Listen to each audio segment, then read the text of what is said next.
guess he's gonna join us today. Risings, everyone. I'm out here.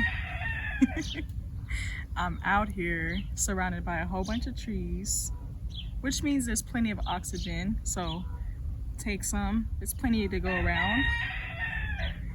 There's plenty to go around. I hope everyone is doing well today. And if not, you probably just need to come out here, join me, sit under the sun, breathe some of this good air, and listen to the birds. And listen to the birds. So, if you've been following me, you know that I am on a journey. You know that I'm on a journey. Let's get comfortable. So, as I was saying, for those of you that have been following me since I posted my first video, you know that I'm on a journey to make my way to Tanzania. It's a beautiful country in Africa, and I would say one of the most free countries right now at this time. But for some time now, I've been coming out into nature. This is where I like to meditate. This is where I like to detach, disconnect, and just get back to myself.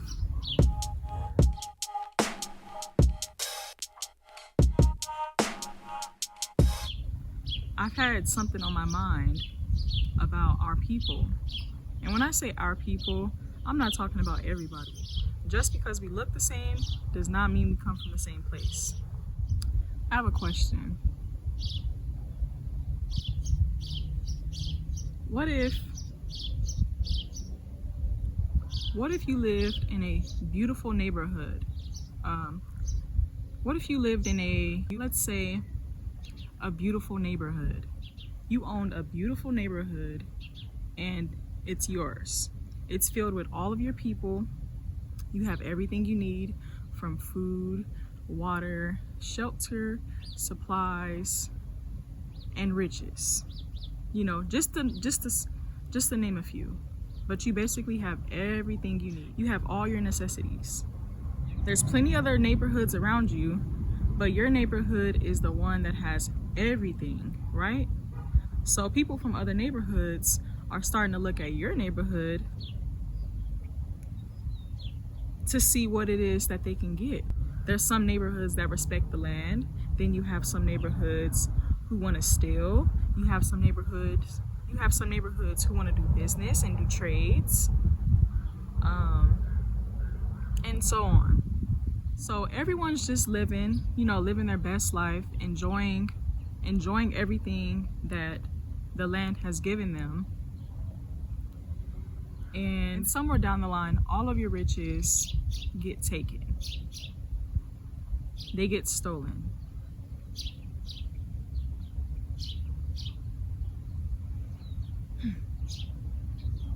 What would you do?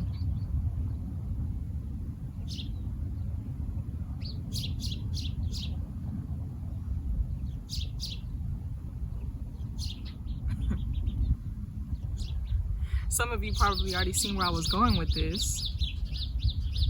But for those that didn't see where I was going, what if I told you that neighborhood was Africa?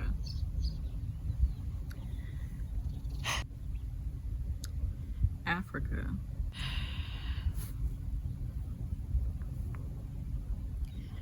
We have Africa. Africa has everything we need, from food to water to shelter to the riches, supplies, whatever you can think of. Africa, the motherland, has it. And everybody wants a piece of Africa. But everyone except Africans. Now, there's a lot of people here in America who are considered black, and they don't consider themselves. There's a lot of people here in America who are labeled as black, who do not consider themselves African, and that's okay. But for those who know who you are and you know where you come from, this message is for you. Let me get back in position. Why is it that everybody except us want to come home? Why does everyone see the beauty and the wealth in Africa? What Africa has to offer us? Why does everyone see that but us? Why does everyone seem to see what we don't? Why are we so blind to what's in front of us?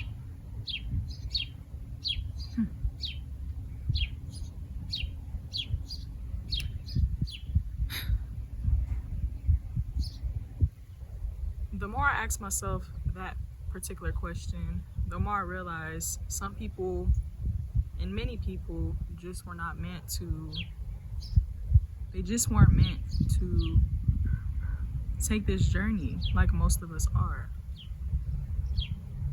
And that's okay. Maybe next lifetime, as Erykah Badu will say, maybe next lifetime. I don't know. But I know in this lifetime, for me, I'm being called to come home. A few years ago, when I was a freshman in college, I had took an English class. There was an English class that was mandatory for me to take in order to graduate. So I had this white teacher, and she was very beautiful in spirit. She was super passionate about her job, about teaching English. And if you've been in college, you know that in English classes, you usually have to write papers. And for my class, we had 3 major papers throughout the course of the year that we had to write. And for one particular assignment, we were assigned to read a book called Things Fall Apart. Again, I read it when I was in college years ago as a freshman. I'm gonna try to explain as much as I remember. If you have not read this book, it's worth it. I'm not sure if it's free online. I'm sure you can find a PDF somewhere, but when I was in school, I think it was like $9. But anyways, Things Fall Apart was based on the Igbo tribe and basically how they fell, and was pretty much taken over by white Christians. Yeah, that's juicy. Let's talk about it. So the Igbos was one of the many powerful tribes that resided in Africa. They were thriving. They lived off the land. They had plenty of riches all around them. Just to sum it up, they were very powerful people. So whatever time the author was writing about, it was about a specific leader. I forgot his name, but I'll try to look it up and then write it somewhere in there.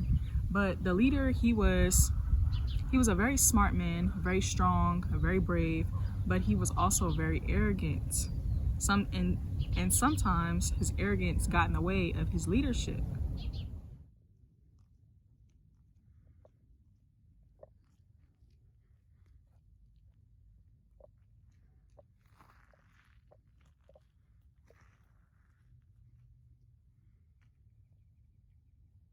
I don't want to spoil the book if you do plan to read it, but I got to talk about it. So just to fast forward, one sunny day, the Igbos are doing what they do, and out of nowhere, here comes a pair of 2 white men. These white men look around. They see that this tribe is thriving. They see all the stuff that they have, all the riches, confirmation, all the food, everything. They see all the beauty that the Igbos were living under and on top of. So they come up and they try to speak with the leader, and basically they were asking if they can have a piece of land, and they were willing to trade some of their stuff to get a piece of theirs. Now this part is important. The 2 white men were willing to trade some, I believe it was tobacco, alcohol, and a Bible and something else. Basically things that don't equate to the riches that they had. And for all the time that the Igbos have been living there, they understood that they were living on good land, but not to the extent that the white people saw. And the white people saw everything that the Igbos had. They were blown away. They were like, wow, look at everything that they have. We have to get a piece of it. But before the white people even began talking, the leader recognized that these people weren't of them and they weren't supposed to be there. Therefore, he denied them access to get a piece of their land. But that didn't stop them. Yeah, they kept coming back trying to trade them something new or just switching up their words and, just trying to see how they can get a piece of the land. And one day, the Igbo leader, he just got tired. Tired of them coming back and asking for their stuff.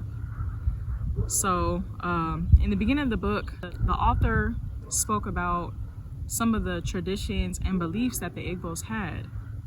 And one particular belief was that twins, if a woman were to have twins, that was considered evil because to them it was unnatural for two babies to come out, two babies to be birthed in the womb of a woman.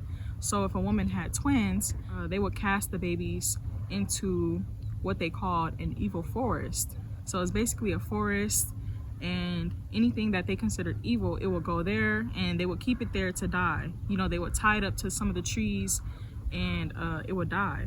So anyways, after the white man kept coming back, the Igbo leader finally just said, okay, since you want land so bad, we're going to give you that piece of land. And they pointed to the evil forest. Now to the Igbos, they thought they were doing something. They were like, okay, this is our evil forest. Since you want our land so bad, we're just going to send you there, and you're not going to make it anyway. You're going to die there. But the white people had no idea about the evil forest. They thought, okay, they thought they were just getting a new piece of land. So the Igbo leader, as well as his people, they sat back and they said, we'll just wait for them to die. As time goes on, they're waiting for these white people to die, but they started to notice that it went from an evil forest to no forest at all. They chopped down everything and they started to create buildings. The first building they built was a church. And then after that, they started to build the rest of their town. So basically, over time, they began building on that land. They started to create their system, their jail system, their laws and things like that. And now let me remind you, just to give you a visual, this is the Igbos. These are the Igbos. Over here is where the forest was. And now here lives the white Christians. Okay, just to give you a visual. The Igbos continue living how they normally live, and the white people are starting to create a society of their own, right alongside the Igbo tribe. And one day, one of the people of the Igbo tribe did something. I can't really remember off the top of my head, but whatever the person of the Igbo tribe did, it went against the laws of the Christians, the white people. So they took the Igbo person and put him in jail.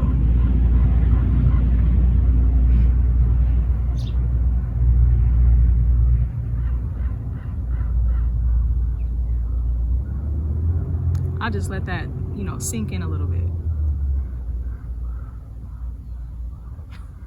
And over time, the white people would see the things that the Igbo people were doing that they didn't agree with, and they would take them and put them inside these jail cells.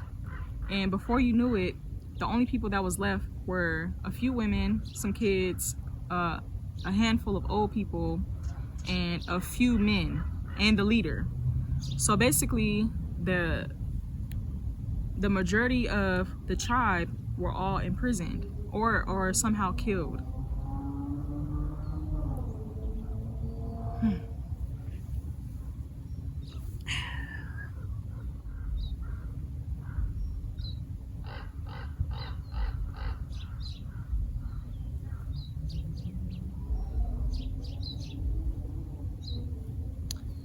Now, let's talk about the arrogant leader.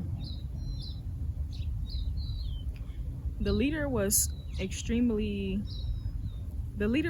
too so far in his head that he couldn't recognize the foolery, the slickness of the white people. He could not recognize the shenanigans that was going on his own land. Yes, he sold it to them, but yes, he traded a few goods and gave the evil forest to these white people. But if he wasn't so far in his head, he would understand and realize that this land is still his, and therefore he has people to take care of. But he was too in his head and he could not see that. So basically, just in a matter of time, they lost their entire tribe.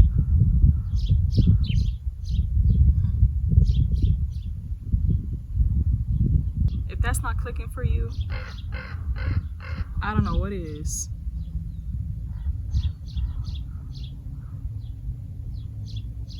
In a matter of time, the Igbos fell due to the white people. And I don't even want to say due to the white people. It was on them. You know, because they're going to do what they're going to do.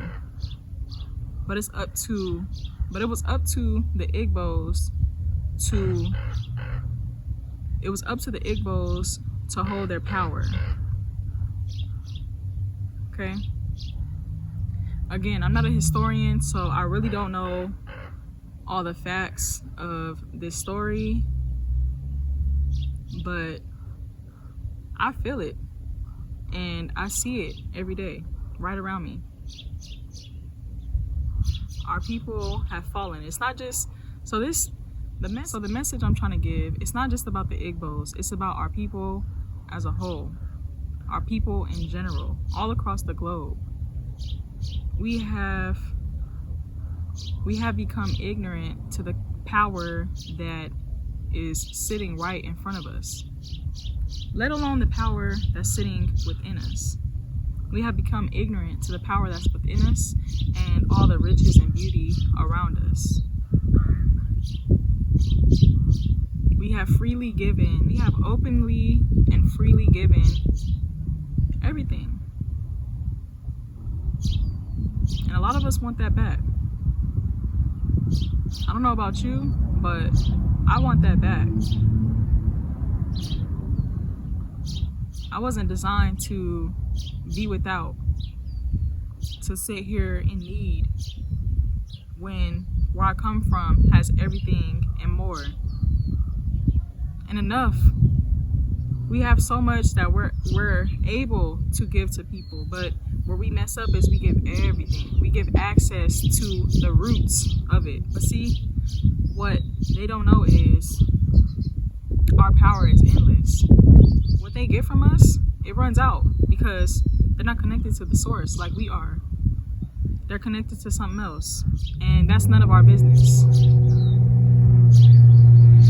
It's smart to be aware of who they are and where they come from, but the real focus is on where we come from and who we are. I thought about the book that I was assigned to read years ago when I was in college, and it's no coincidence that right now it's so relatable.